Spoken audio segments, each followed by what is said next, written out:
The celebration calendar is filling up with Halloween parties, upcoming family gatherings, and of course, holiday parties.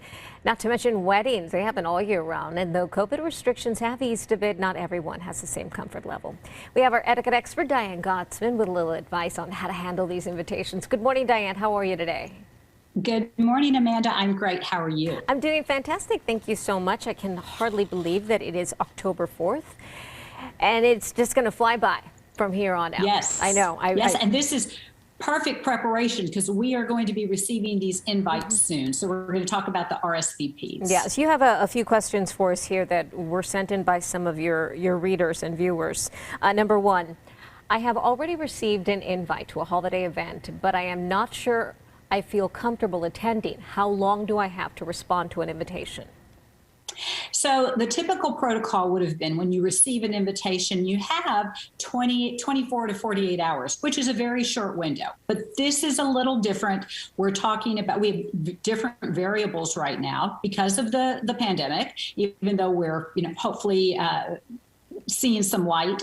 But since she or he mentions holiday, they may not feel comfortable. And so I think the best thing to do is be honest and say, listen, thank you so much. November is still a few weeks off, several weeks off. And can I just get back to you getting closer to? Because there's going to be travel thoughts and kids' thoughts. And, so I think that you just be honest. Absolutely. I think that's very considerate of the party that's been invited to the party. That's great advice.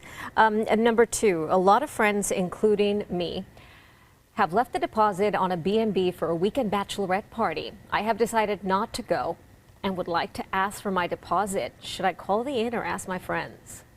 Okay, so I don't know who including me is, but I guess that was the reader. So here's the thing. They asked, should they call the friend, ask the innkeeper? I think that probably they contributed it as a group and left a deposit at the B&B.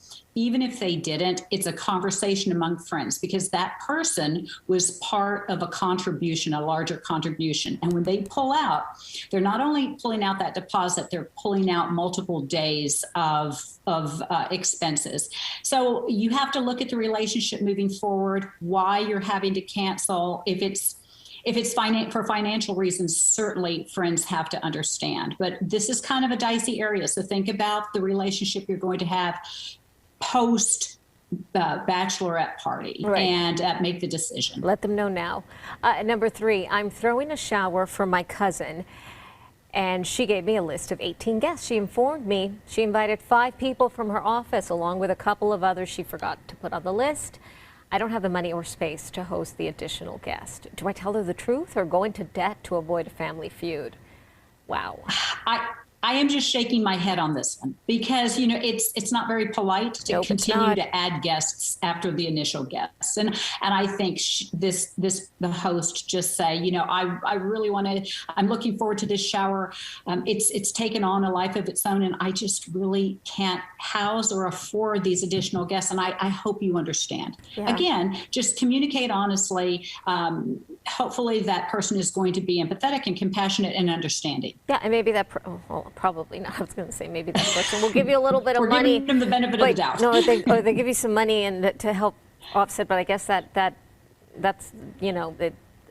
doesn't make the whole party her party. Anyway, you know what I'm trying to say. I know, and there's all these different circumstances, and if she wants to help out, that's fine. But she talked about space as well, so would they have to change the venue? And it's just best to have another party, or have another little event if they can. Wow. Number 4, if I have RSVP'd to a party and due to recent circumstances I have changed my mind, how long do I have to tell the host before looking rude? Should I still send a gift?